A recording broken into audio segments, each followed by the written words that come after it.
제18대 대선을 일주일 앞둔 지난 2012년 12월 11일 서울 역삼동의 한 오피스텔을 급습했습니다. 국가정보원 직원이 댓글 여론을 조직적으로 조작하고 있다는 제보를 받았기 때문입니다. 적폐청산 TF는 댓글 조작 사건 등 각종 정치 개입 의혹 사건을 조사해 보고하게 됩니다. 예, 어제 문재인 대통령이 새 정부의 국정운영 5개년 계획 100대 과제를 제시했죠. 그 가운데서도 핵심 과제 중에 하나가 국정원 개혁입니다. 국정원 개혁 하면 여러분 어떤 게 먼저 떠오르세요? 아마 근래에는 그 국정원 댓글 사건, 이 댓글 사건이 상징적인 적폐 사건으로 떠오르실 겁니다. 2012년 선거 당시에 국정원 여직원이 인터넷에 댓글을 달아가면서 여론을 조작했다. 이게 참 상상도 못할 일이었죠. 국정원 직원이 있는 오피스텔에 야당 인사들이 급습을 했고, 그 안에 있던 직원은 문을 잠그고, 뭐 이랬던 그 장면들 생생하게 기억을 하실 거예요. 근데 이 사건을 최초로 제보한 사람은 바로 국정원 출신 인사였습니다. 그동안 실명조차 공개하지 않았던 그 제보자가요, 오늘 실명과 함께 처음으로 방송 출연을 결정했습니다. 직접 만나보죠. 김상욱 씨입니다. 안녕하세요, 김 선생님. 예, 안녕하십니까. 김상욱입니다. 참 긴 시간 세상의 모습을 전혀 드러내지 않고 모든 인터뷰 거절하고 조용히 재판받으면서 살아오신 걸로 알아요. 네. 예. 근데 어떻게 내가 이제는 세상의 모습을 좀 드러내야겠다, 할 얘기들을 해야겠다 결심을 하셨습니까? 예, 문재인 정권이 새로 문재인 대통령이 취임을 하신 뒤에 여러 가지 국정원 적폐의 대표적 사례로 이제 댓글 사건이 많이 회자가 되고 있는데요. 이제 국민들께 정확한 진실을 알릴 필요가 있겠다라는 생각을 했습니다. 그래서 나오게 됐습니다. 적폐 청산도 한다고 하는데 내가 좀 일조해야 되지 않겠는가 이런 생각. 네, 그렇죠. 그래요. 자, 2012년으로 좀 돌아가 보죠. 그 당시에는 이미 국정원을 퇴직한 상태셨어요? 네, 2009년 6월 말에 퇴직을 했습니다. 근데 국정원이 댓글 조작하고 있다는 걸 어떻게 알게 되셨어요? 퇴직 이후에 제가 이제 국정원 후배들로부터 여러 가지 얘기를 듣게 되었는데요.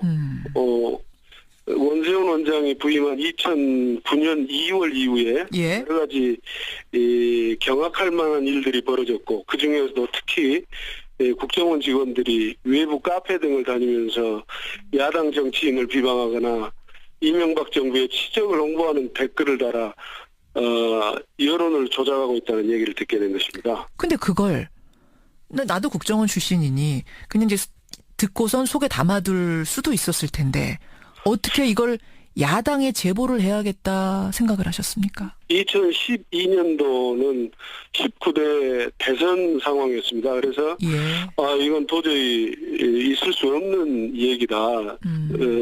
이건 민주주의를 파괴하면서까지 정권을 유지하려는 이런 기도로 보인다. 이건 반드시 공론화할 필요성이 있겠다. 내가 비록 좀 위험에 처해질 수도 있겠지만. 그때 그 당에 보고한 내용, 제보 내용을 정리하자면 국정원이 2011년 11월부터 3차장 산하의 심리전 담당 부서를 심리정보국으로 격상시키고 3개 팀에다가 총 70여 명의 요원을 둬서 정치 현안 기사며 게시물이며 이런 데다가 댓글 달고 있다. 이거였던 거죠? 네네. 최근에 그 세계일보가 보도한 게 있어요. 국정원 SNS 장악 보고서라는 이 문건을 하나 보도했는데 그 문건하고는 어떻게 되는 겁니까? 상관관계가? 국정원이 특정 조직을 확대 개편할 경우에는 그 확대의 필요성과 목적에 대해서 반드시 청와대 승인을 받게 되어 있습니다. 우리 여론조작팀이 이런 일을 하는데 인력을 이리 늘릴 테니 청와대에 승인해 주십시오라고 쓴 보고서가 그 보고서일 거다. 그렇죠. 하하. 그러면 그게 청와대에 대통령까지 가서 승인을 받아야 되는 건가요? 네, 그렇습니다. 국정원은 법상 지위가 대통령 직속 기관이거든요. 대통령도 그 보고서를 봤을 거다. 따라서 국정원에서 생산된 보고서는 기본적으로 청와대에 우선 보고되고 대통령이 결재를 하게 되는데. 예. 그러면 이명박 대통령도 이 국정원 댓글팀의 존재에 무슨 일을 하는지를 다 알았단 얘기네요, 그때. 그렇죠. 대통령의 암묵적인 지시가 아니라 직접적인 지시와 교감이 없이는 할 수 없는 일들이었죠. 그렇죠. 예. 그럼 대체 언제부터 국정원이 이런 댓글들, 온라인 여론 조작을 시작했는가? 그 2011년이 처음일까요? 아닐 겁니다. 지금까지 드러난 것을 보면은 예. 이명박 정부는 2008년도 광우병 촛불 시위를 겪은 직후부터 이게 안 되겠다. 우리가 종편도 이렇게 장악을 했고 다 했는데 예. SNS를 장악하지 못했구나. 예. 이래서는 원활한 국정 운영이 힘들다라고 생각했던 것 같습니다. 아하. 그리고 이제 최측근인 원세훈을 국정원장으로 앉힌 뒤부터 꾸준히 온라인상의 여론 조작을 시도했던 것으로 알고 있습니다. 그렇죠. 혹시 그 전 정부에서는 이런 일 없었습니까? 이제 그때도 근무하고 계셨으니까? 새누리당 쪽에서는 예전부터 심리전 활동을 해왔다. 그렇게 주장하고 있었어요. 주장을 했었는데,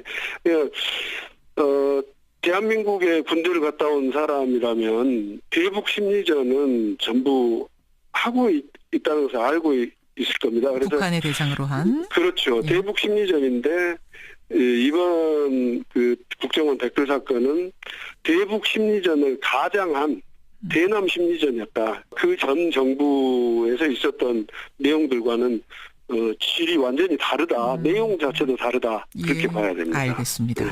자, 그럼 다시 그 당시로 좀 돌아가 보겠습니다. 김 선생님의 제보로 하여튼 시작이 됐어요, 이 사건. 경찰이 수사를 하다가 그 댓글 달고 있던 여직원 오피스텔도 급습을 하고 문 두드려라 문을 잠궜느니 안에서 잠궜느니 밖에서 잠궜느니 그 유명한 사건도 있고 여튼 다 그렇게 수사를 한 다음에 대선 바로 전날 밤 11시 대국민 발표를 합니다. 국정원 여직원 김모 씨 다수의 아이디를 사용한 증거는 나왔는데 댓글을 단 흔적은 없다. 사실상 무혐의다. 이런 수사 발표를 딱 하죠. 생방송으로. 예. 그거 생방송으로 보셨어요, 그날? 예, 봤죠. 예. 무슨 생각 드시던가요, 보면서? 무혐의. 댓글 단 적 없다. 이거 참 큰일 났다. 만약에 정권이 바뀌면 저렇게 무리수를 둔 경찰은 어떻게 감당을 하려고 저러나? 예. 그런데 다음 날 치러진 대선에서 정권은 바뀌지 않았습니다. 박근혜 후보가 대통령이 됐습니다.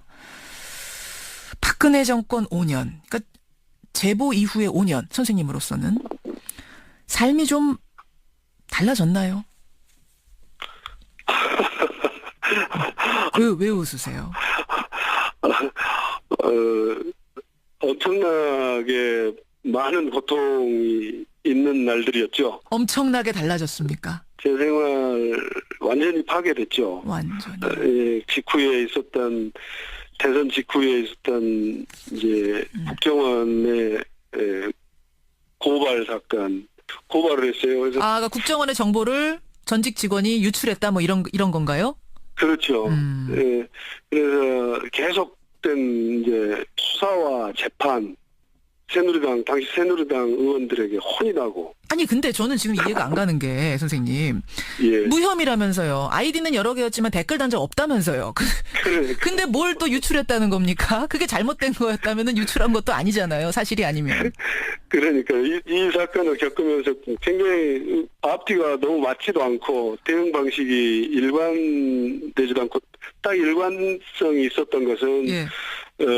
저를 계속해서 공격을 해서 이 정보를 제보한 김상욱이 굉장히 파렴치한 사람이었다. 따라서 이 정보도 틀린 내용이다. 예. 이걸 부각시키려고 노력을 했던 것 같아요. 파렴치범으로 몰고 갔다는 건 무슨 말씀이세요? 어떻게? 국정원 기조실장이나 예. 총선의 공천을 대가로 이걸 폭로했다. 소위 말하는 이제 매관매직서를 주장을 했던 거죠. 노리고선 지금 이걸 야당에다가 제공한 거다. 그렇죠. 막 주변부에 이것과 전혀 상관없는 그 주변부의 이른바 먼지털기식 수사 이런 것도 있었어요. 막 탈탈 터는 거. 굉장히 많았죠. 압수수색 들어오고 하면서 완전히 제 보금자리가 다 파괴됐을 되고 있구나. 집사람이 이제 같이 집에 자고 있는데 이제 검찰 수사관들이 들어오니까 그 참담함은 이루 말로 할 수 없었죠. 정의롭게 살았다고 생각을 했는데 야 이게 대한민국의 현실이구나. 이제 시작됐다. 이걸 앞으로 4년 이상을 어떻게 살지? 완전히 그 사건 이후에 떠돌이 왕따 신세가 되신 거예요. 그렇죠. 아니, 후회는 안 하셨어요? 후회는 하지 않았는데요. 다만 이제 그 후배 직원이 불법행위 현장을 하고 있지만 예. 그걸 급습하는 장면이 너무도 아닌 것 같더라고요. 그래서 제가 직접 하지 않고 그 부분이 너무 아쉽습니다.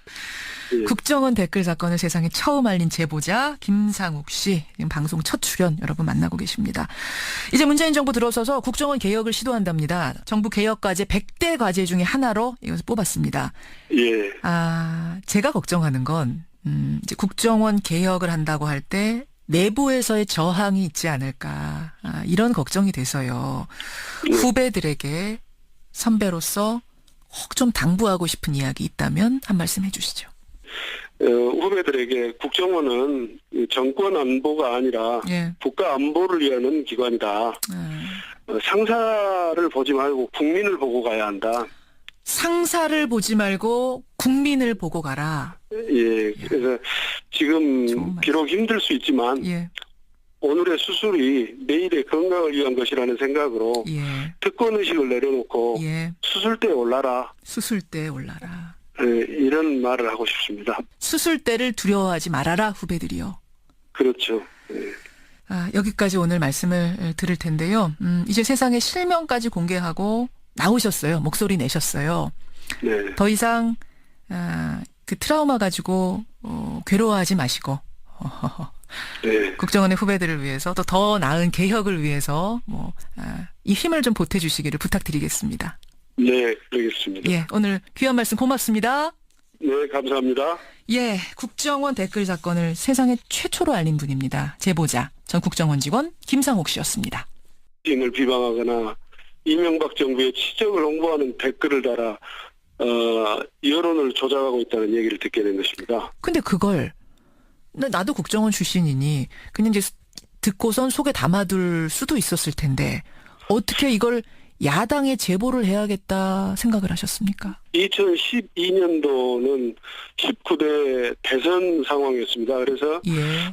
이건 도저히 있을 수 없는 얘기다. 이건 민주주의를 파괴하면서까지 정권을 유지하려는 이런 기도로 보인다. 이건 반드시 공론화할 필요성이 있겠다. 내가 비록 좀 위험에 처해질 수도 있겠지만. 예. 그때 그 당에 보고한 내용, 제보 내용을 정리하자면 국정원이 2011년 11월부터 3차장 산하의 심리전 담당 부서를 심리정보국으로 격상시켰. 국정원 적폐의 대표적 사례로 이제 댓글 사건이 많이 회자가 되고 있는데요. 예. 이제 국민들께 정확한 진실을 알릴 필요가 있겠다라는 생각을 했습니다. 그래서 나오게 됐습니다. 적폐 청산도 한다고 하는데 내가 좀 일조해야 되지 않겠는가 이런 생각. 네, 그렇죠. 그래요. 자, 2012년으로 좀 돌아가 보죠. 그 당시에는 이미 국정원을 퇴직한 상태셨어요? 네, 2009년 6월 말에 퇴직을 했습니다. 근데 국정원이 댓글 조작하고 있다는 걸 어떻게 알게 되셨어요? 퇴직 이후에 제가 이제 국정원 후배들로부터 여러 가지 얘기를 듣게 되었는데요. 원세훈 원장이 부임한 2009년 2월 이후에 여러 가지 경악할 만한 일들이 벌어졌고 그 중에서도 특히 국정원 직원들이 외부 카페 등을 다니면서 야당 정치고 세 개 팀에다가 총 70여 명의 요원을 둬서 정치 현안 기사며 게시물이며 이런 데다가 댓글 달고 있다. 이거였던 거죠? 네네. 최근에 그 세계일보가 보도한 게 있어요. 국정원 SNS 장악 보고서라는 이 문건을 하나 보도했는데 그 문건하고는 어떻게 되는 겁니까? 상관관계가? 국정원이 특정 조직을 확대 개편할 경우에는 그 확대의 필요성과 목적에 대해서 반드시 청와대 승인을 받게 되어 있습니다. 우리 여론조작팀이 이런 일을 하는데 인력을 이리 늘릴 테니 청와대에 승인해 주십시오라고 쓴 보고서가 그 보고서일 거다. 그렇죠. 하하. 그러면 그게 청와대에 대통령까지 가서 승인을 받아야 되는 건가요? 네, 그렇습니다. 국정원은 법상 지위가 대통령 직속 기관이거든요. 대통령도 그 보고서를 봤을 거다. 예, 따라서 국정원에서 생산된 보고 18대 대선을 일주일 앞둔 지난 2012년 12월 11일 서울 역삼동의 한 오피스텔을 급습했습니다. 국가정보원 직원이 댓글 여론을 조직적으로 조작하고 있다는 제보를 받았기 때문입니다. 적폐청산 TF는 댓글 조작 사건 등 각종 정치 개입 의혹 사건을 조사해 보고하게 됩니다. 예, 어제 문재인 대통령이 새 정부의 국정운영 5개년 계획 100대 과제를 제시했죠. 그 가운데서도 핵심 과제 중에 하나가 국정원 개혁입니다. 국정원 개혁 하면 여러분 어떤 게 먼저 떠오르세요? 아마 근래에는 그 국정원 댓글 사건, 이 댓글 사건이 상징적인 적폐 사건으로 떠오르실 겁니다.